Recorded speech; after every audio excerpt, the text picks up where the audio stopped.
Hey, do you fancy an eco-adventure? Let's go glamping. Today, Willem Neimeijer is meeting with me. We're talking about the glamping industry in Thailand and his new venture in Chiang Rai. We're at the wonderful Ritz-Carlton Residences Bangkok at Mahanakhon Tower, and you are watching Trends.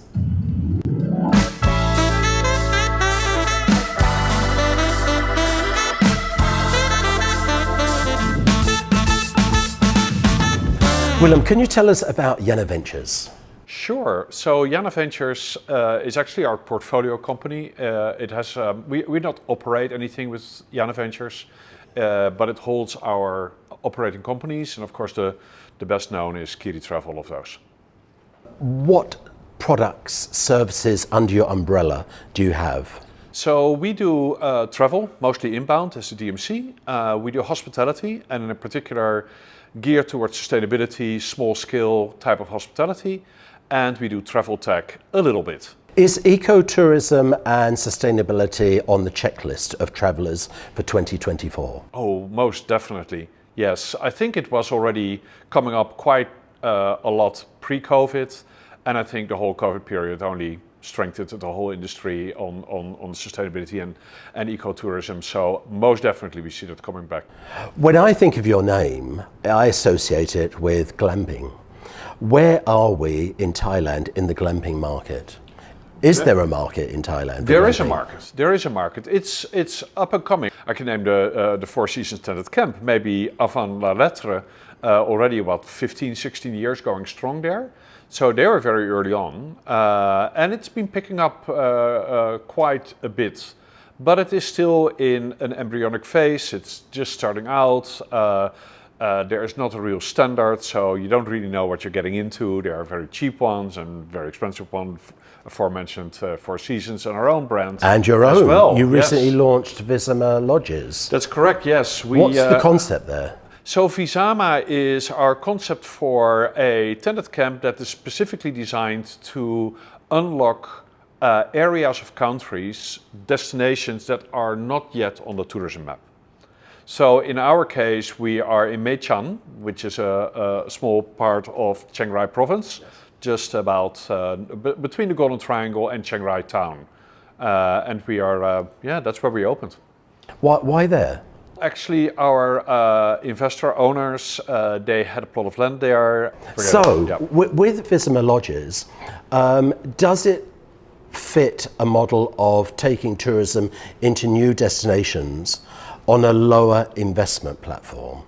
Because I think somebody's got to build a hotel, and the cost of building a 50-room hotel is huge. So do your lodge concepts provide investors, owners, an opportunity to break into hospitality at a lower investment point? Yes, that's exactly what we are after. We realize that if you want to develop something in a remote area of a country in Southeast Asia where there's only a few hotspots, so there'll be hubs where developments are. So if you want to go outside of those hubs, you're taking a little bit of a risk. We can help with mitigating that risk by looking at the right plots of land and the right places to go to, but still there's a bit of a time period for a lodge or a destination to really grow. So our opportunity is that you can actually build a luxury place for a relatively small amount of money. And you've launched Visama Lodges in Thailand, but do you have your sites regionally in other neighbouring countries? Yeah, we definitely want to hope to develop further in Asia as well. So we're definitely looking right now in Vietnam, in Cambodia, and also further afield in Indonesia, which is a great destination as well for tented camps. And looking at this ecotourism market, is there an age factor where maybe the older people are not so driven by the environment and younger people are putting that sustainability element in their checklist for booking a holiday? Is it age, or is it a different type of demographic? It's not just age. I think we see in our demographic quite a lot of people from different demographics actually having a lot of interest in ecotourism and staying away from from the beaten track. I think that's what people want to do, have an authenticity in their trip. Now, it is true that when people get a bit of age, they want to have more comfort in their stay. And that's exactly where we are aiming for with Visama. That's put me off glamping because I have thought, oh my gosh, I'm going to be in a high humidity tent, very thin, exposed to the elements, mosquitoes and everything that goes with camping. But your glamping experience at Visama Lodges is raising that benchmark, isn't it? Absolutely. We are on a par with a 5-star property, really. And these are, while there are canvas tents, these are very high developed materials that we are having. We have air conditioning in the tents as well. Best available linens and mattresses and you name it, full on bathroom with all the amenities. So it is really staying in comfort, more than comfort. But what's the sweet spot for operating a facility like this? Do you need economy of scale with, say, 100 tents? Or do you have a threshold where, yes, you've got the minimum, but it's also profitable? I wouldn't have thought you could make a profit from 3 tents. No, you can't. Not on that level. No. To give an example, we do also the cardamom tented camp in Cambodia, which is much simpler and much cheaper. So we operate there with 9 tents, okay, given we can. It should be a little bit more, actually, to be brutally honest, but and we're trying to expand there as well. But for a deluxe place like Visama, we are aiming at around 20 tents, 22 tents, but we could actually operate on 16 tents, depends a little bit on the location.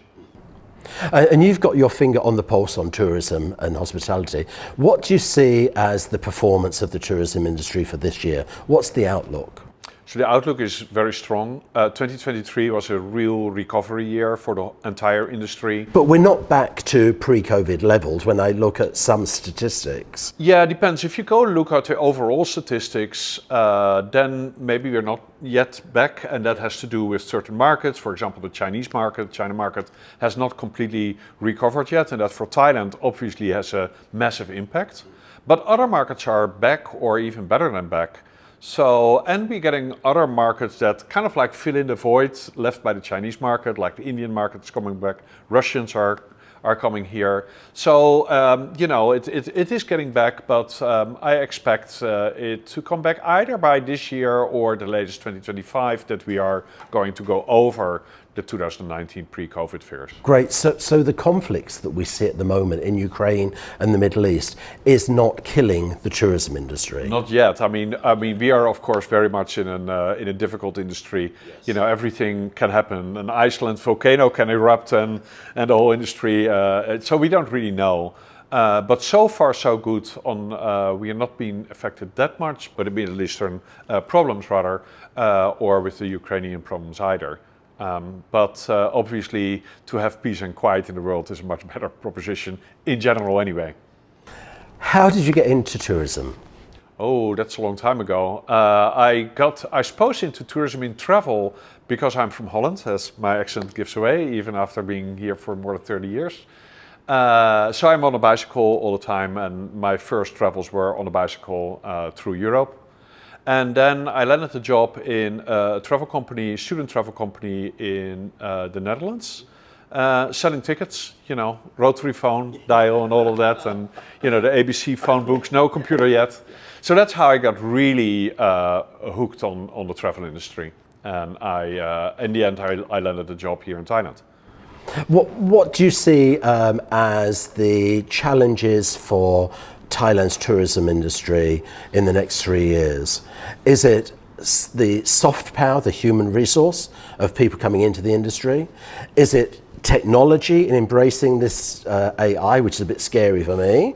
Or is it the environment or any other factors? What if I was about to enter the industry, what should I be thinking, oh my gosh, that's a challenge that the industry is faced with? Well, over-tourism is a problem for Thailand, and it is already coming up back again. Really? And that has to do, yes, yeah. That has to do with there are just simply not enough. Tourism just forms around the hubs. Yes. And there are only a few hubs, if you will. It's Bangkok and of course the beach locations, Samui, Phuket and Pattaya and all that. And that's where you tend to see most of the travelers going to, most of the marketing dollars go to, the big brands, hotel brands develop there. So that is something that needs to be solved. We need to have dispersion of visitors into the northeast, into the north, in the northwest, and everywhere else than just the hubs.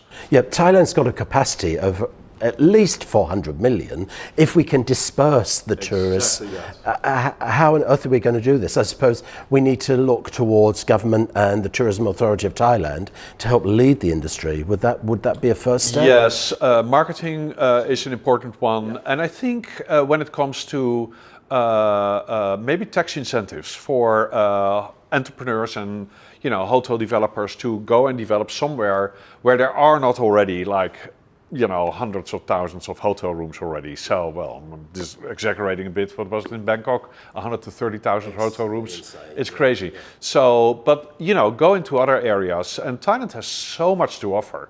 Basically, every province has more than one thing that can be developed for international tourism. So I think that is the number one thing that Thailand needs to do is work on visitor dispersion to prevent over-tourism. My last question, and I need the scoop, the insider scoop. Where should we be going on holiday this year? Oh, in Thailand you mean? Anywhere, but you can't say Visama Lodge. Well, if I choose in Thailand a province, I would say Nan. Really? In the north. I've not been there yet. Exactly. Why? Exactly. Why haven't you been there? It's very interesting. So Nan has something. They do have tourism, but it's all local. It's all domestic tourism. Something like more than 95% of the visitors are domestic, which is kind of strange because it borders to Lampang and Chiang Rai, which obviously are very well noted on the tourism map. So I would say Nan would be a great place to go. It's very beautiful, many mountains, and there is accommodation where you can stay in fairly okay, but as I mentioned before, we can do with a little bit better brand of hotels and higher service levels. Great. Willem, keep championing and being the pioneer of groundbreaking travel experiences and hospitality in Thailand. Thank you so much for coming here today and sharing your views and inspiration on travel. Thank you for having me, David. Thanks. And thank you for watching this latest episode of Trends. If you like the conversation, please like and subscribe, and see you next Friday.